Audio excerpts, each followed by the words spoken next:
샬롬, 주님의 이름으로 평안을 전합니다. 오늘은 에스겔서 2장 1절로 10절의 말씀을 가지고 패역한 백성이 되지 말자라는 주제로 우리가 요약 강의 큐티를 우리가 나누어 봅니다. 하나님으로부터 대언의 소명을 받은 에스겔이 이 대언할 대상은 완악하고 패역한 이스라엘 백성들이었습니다. 그런데 우리가 선지서를 읽으면서 참고할 것은 당시 이스라엘 민족은 크게 세 방향으로 나누어져 있다는 점입니다. 이 굉장히 중요한 부분이거든요. 염두에 두시고 한번 들어보시기 바랍니다. 이스라엘 백성들이 왜 세 방향으로 나누어져 있느냐 하면은 먼저는 북왕국에 거주하던 족속들이죠. 이 족속들은 아수리에 의해서 팔레스타인 북방 지역의 여러 곳으로 흩어져 살고 있었습니다. 남은 유다 백성들은 제1차, 제2차에 걸쳐서 바벨론 지역으로 끌려간 이 족속들이죠. 그리고 아직도 국내에서 유다 왕국의 마지막 왕 시드기야의 통치하에 거주하는 자들로 크게 양분되어 있었습니다. 따라서 에스겔이 선포하는 하나님의 이 메시지는 이 모든 백성들에게 적용되는 말씀이었습니다. 그러니까 바벨론에 있던 사람이든 이스라엘 백성들, 이스라엘에 있던 예루살렘에 있던 사람들이든 지방에 있던 사람들이든 전부 다 모두가 다 들어야 할 말씀이죠. 이 말씀을 다시 한번 우리에게 적용을 시키면 오늘날도 우리가 이 말씀을 들어야 한다는 사실입니다. 왜 들어야 할까 우리가? 먼저 본문 1절로 4절 말씀을 봉독해 봅니다. 그가 내게 이르시되 인자야 일어서라. 내가 내게 말하리라 하시며 말씀하실 때에 그 자신이 내게 임하사 나를 일으켜 세우시기로 내가 그 말씀을 하시는 자의 소리를 들으니 내게 이르시되 인자야 내가 너를 이스라엘 자손 곧 패역한 백성 나를 배반하는 자에게 보내노라. 그들과 그 열조가 내게 범죄하여 오늘날까지 이르렀나니 이 자손은 얼굴이 뻔뻔하고 마음이 강박한 자니라. 내가 너를 그들에게 보내노니 너는 그들에게 이르기를 주 여호와의 말씀이 이러하시다 하라. 아멘. 여기서 여러분 우리가 한번 깊게 생각해 볼 영적인 말씀이 있습니다. 뭐냐 하면은 오늘 본문에서 하나님은 에스겔에게 어떤 말씀을 하냐면은 바로 3절에서 인자야 내가 너를 이스라엘 자손 곧 패역한 백성 나를 배반하는 자에게 보내노라. 그들과 그 열조가 내게 범죄하여 오늘날까지 이르렀나니 그들 열조가 범죄하여 오늘날까지 이르렀다. 이 말씀이 무엇일까? 많은 목사님들이 말씀을 이렇게 하십니다. 부모가 지은 죄는 자식이 물려받지 않는다. 부모 죄는 부모 죄고 자식 죄는 자식 죄다. 성경은 그렇게 가르친다. 이렇게 가르치는 내가 목사님을 한번 봤습니다. 과연 맞는 걸까요? 오늘 본문에 보게 되면 내 열조 그들과 그 열조가 내게 범죄하여 이렇게 얘기를 합니다. 그 말씀이 그 목사님 말씀이 맞는 말씀은 맞는 말씀이에요. 그러나 우리가 더 정확하게 알아야 할 것은 내 열조가 죄를 지었습니다. 부모가. 근데 그 부모의 죄가 청산되지 못하고 자식들까지 내려왔습니다. 그러나 그 자식이 예수 그리스도를 구주로 영접하고 부모님이 지은 죄를 다 회개하고 청산했다라면은 그 자녀에게 그 죄가 안 내려옵니다. 그러나 부모가 지은 죄를 그 자식이 예수 그리스도를 믿지 않고 여러분 세상적인 살아간다면 그 죄는 분명히 그 자녀에게 내려옵니다. 그래서 우리가 흔히 옛날 사람들이 이렇게 말하는 것을 우리가 들을 수가 있어요. 누가 그 아비의 자식이 아니라고 할까 봐 어쩌면 그렇게 똑같냐 이런 말들을 하게 됩니다. 그래요 여러분. 오늘 본문에 보게 되면 하나님께서 친히 에스겔을 일으켜 세우시는 모습입니다. 여기서 일으켜 세우신다. 오늘 본문에 보니까 이렇게 되어 있습니다. 1절에 인자야 일어서라. 이 말씀은 어떤 뜻입니까? 에스겔도 지쳤어요. 바벨론 포로로 와서 30여 년 동안 정말 희망이 없이 아무런 소망이 없이 제사장이 되어가지고 선지자가 되어가지고 하나님 앞에 예배드리지 못하고 찬송드리지 못하고 기도하지 못하고 그저 먹먹한 마음으로 우리 흔히 요즘 멍 때린다는 말을 많이 합니다. 멍 때린다. 그 바벨론의 그발강가에 서서 이쪽 편에 서서 너머에 있는 예루살렘 하나님의 성전을 바라보면서 멍 때리고 있는데 그 순간에 하나님의 기름 부음이 임한 겁니다. 에스겔을 사로잡게 되죠. 그러고선 들리는 말씀이 인자야 일어서라. 여기서 인자라고 부르는 것은 에스겔이 연약한 인간인 것을 각인시키는 겁니다. 그만큼 지금 에스겔도 지쳐있다는 겁니다. 그래요. 사실 저도 그렇습니다, 여러분. 목회를 하다 보면은 지칠 때가 있죠. 소망이 없고 희망이 없을 때가 있습니다. 주의 종이라고 해서 무조건 주여 주여 주여 주님 주님 주님 하나님 하나님 하나님. 사람들은 말들을 그렇게 해요. 하나님 의지하고 살지요. 하나님은 소망이 아니겠습니까? 목사님은 더 아니에요. 목사도 인간입니다. 지칠 때가 있지요. 그래서 하나님은 인자라고 했습니다. 연약한 인간인 것을 깨달으라는 얘기입니다. 인자야 일어서라. 이 말씀은 에스겔아 내가 너도 똑같은 제사장 선지자를 떠나서 너도 똑같은 이 포로로 잡혀온 이스라엘 백성들과 똑같은 모습을 내가 알고 있다. 그러나 그래도 너는 힘을 좀 내라. 일어나라. 전능하신 하나님 앞에 겸비하여 순종하도록 하시기 위해서 하나님은 아주 사랑스러운 에스겔을 사랑하는 마음으로 인자야 일어서라. 그렇게 표현한 겁니다. 그래서 인자라는 말이 에스겔서에는 총 93회나 나옵니다. 93번이나 인자라는 말이 나오게 되죠.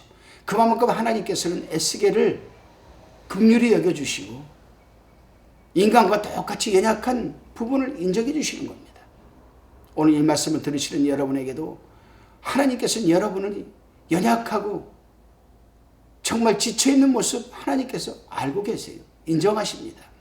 그렇지만 그럼에도 불구하고 저와 여러분에게는 성령이 우리 속에 내주하고 계십니다.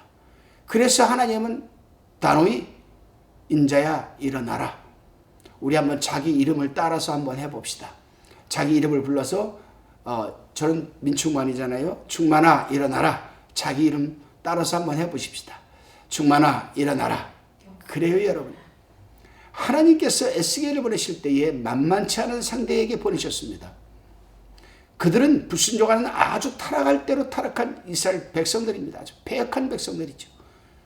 하나님께서는 그들을 표현하는 데 있어서 패역한 백성, 얼굴이 뻔뻔하고 마음이 강팍한 자들이라고 지금 하나님은 지금 경고하고 있습니다. 그러니 이 연약하고 지칠 대로 지쳐있는 에스겔이 그 사람들 앞에 가서 여러분 무엇을 할 수 있겠습니까? 하나님은 알고 계십니다. 그래서 하나님은 일어나라. 여기서 일어나라고 하는 표현은 하나님께서 어떤 사람을 강력하게 들어 쓰실 때, 그 사람에게 능력을 주어서 강력하게 들어 쓰실 때 하나님이 사용하시는 표현이거든요. 성경에 보게 되면은 모세에게도 이 표현을 썼습니다. 아브라함에게도 이 표현을 썼습니다. 다윗에게도 이 표현을 썼습니다. 그들은 하나님이 일어나라. 일어났을 때 죽은 자가 살아나고 엄청난 권능과 능력을 부여받고 사역을 감당했습니다. 이 일어나라는 표현은 탈리다쿰이라는 단어입니다. 탈리다쿰. 이 탈리다쿰이라는 단어는요, 이스라엘 백성들이 살아가는 삶 속에 보편적으로 사용되어지는 단어입니다. 과부가 딸이 죽었습니다.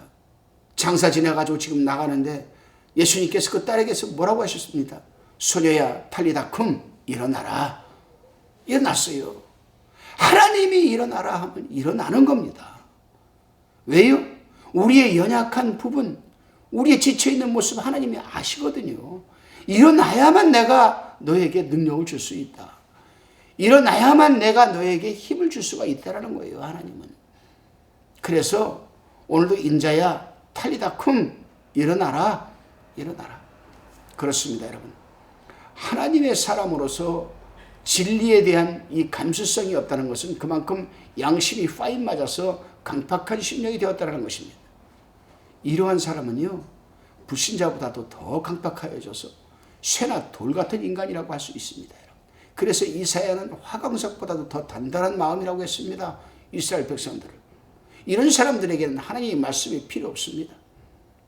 그래서 에레미야나 이사야 그리고 에스겔 대언사역이 힘이 들고 고통스러웠던 그런 것들을 우리는 이해를 하면서 이 말씀을 읽어야 됩니다. 왜 이렇게 하나님이 강력하게 에레미야에게도 에스겔에게도 이 퍼포먼스적인 예언사역을 하게 했을까? 그렇기 때문에 하나님의 사람들은 자아를 십자가에 못 박고 육신의 쇠욕을 쫓지 않는 삶이 굉장히 중요합니다. 오직 생명의 성령의 법을 따라 순종하는 삶을 살아내야만 하는 겁니다. 그럴 때 하나님의 뜻에 합당한 그리고 맡은 사명을 감당할 수가 있는 줄로 믿으시기를 바랍니다. 다시금 5절로 7절의 말씀을 봉독해 봅니다. 그들은 패역한 족속이라 듣든지 아니 듣든지 그들 가운데 선지자 있은 줄을 알지니라. 인자야 너는 비록 가시와 찔레와 함께 처하며 전갈 가운데 거할지라도 그들을 두려워 말고 그 말을 두려워하지 말지어다. 그들은 패역한 족속이라도 그 말을 두려워 말며 그 얼굴을 무서워 말지어다. 그들은 심히 패역한 자라 듣든지 아니 듣든지 너는 내 말로 고할지어다. 자, 에스겔이 얼마나 여러분 이 말씀을 들을 때 두려웠겠습니까? 일어나긴 일어났는데 하나님께서 능력을 주시겠죠. 권능을 주시겠죠. 말씀에 권세를 주시겠죠. 그런데 오늘 본문에 보면 하나님께서 그렇게 얘기를 해요. 너는 비록 가시와 찔레와 함께 처하며 전갈 가운데 거할지라도 그들을 두려워하지 말아라. 이스라엘 백성들은 지금 여러분 가시와 찔레, 전갈 그 얼굴이 얼마나 무서우면 그 얼굴을 무서워하지 말라고 합니다. 이러한 자들에게 가서 하나님의 말씀을 대언해야 하는 에스겔로서는 참으로 부담이 컸을 거예요. 그렇습니다, 여러분. 하나님께서는 에스겔에게 패역한 족속이 듣든지 안 듣든지 선지자의 사명으로 전하라고 하십니다. 본문 6절에 보게 되면은 너는 비록 가시와 찔레와 함께 처하며 전갈 가운데 거할지라도 그들을 두려워 말고 그 말을 두려워 말지어다라고 에스겔에게 대언 사역을 지금 하라고 말씀하시는 겁니다. 가시와 찔레 이 전갈들은요 온갖 박해의 상징을 말하는 것으로서 가시나 찔레는 찌르고 전갈은 쏘는 아픔과 고통 가운데 있을지라도 듣든지 안 듣든지 말씀을 전하라는 겁니다. 그렇습니다, 여러분. 하나님으로부터 소명을 받고 하나님의 사역을 감당하는 이 사역자들은 가시나 찔레 그리고 전갈같이 쏘는 환경에서도 결코 두려움이나 공포심을 가질 필요는 없습니다. 몸은 죽여도 영혼을 능히 죽이지 못하는 자들을 두려워하지 말고 오직 몸과 영혼을 능히 지옥에 멸하시는 자를 두려워하면 그런 삶을 살아내야 돼요. 하나님께서 함께 하시고 인도해 보시는 것을 확실히 우리는 믿고 사역에 임해야 됩니다. 사역자는 성공 실패 있지 않고 환경에도 있지 않으며 다만 받은 사명만 다하면 되는 겁니다. 사도 바울이 말씀대로 때를 얻든지 못 얻든지 항상 힘써야 되는 것입니다. 다시금 본문 8절로 10절을 살펴봅니다. 인자야 내가 내게 이르는 말을 듣고 그 패역한 족속같이 패역하지 말고 내 입을 벌리고 내가 내게 주는 것을 먹으라 하시기로 내가 보니 한 손이 나를 향하여 펴지고 그 손에 두루마리 책이 있더라. 그가 그것을 내 앞에 펴시니 그 안팎에 글이 있는데 애가와 애곡과 재앙의 말이 기록되었더라.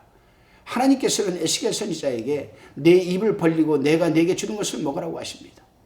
하나님의 말씀을 먹는다는 것은 사역자가 하나님께서 하시는 말씀을 듣고 신비의 세에서 그 말씀을 자신과 화합시켜 자기와 하나님의 말씀에 순종하여 살아내는 또 사명을 감당하는 것을 의미하는 것 아니겠습니까?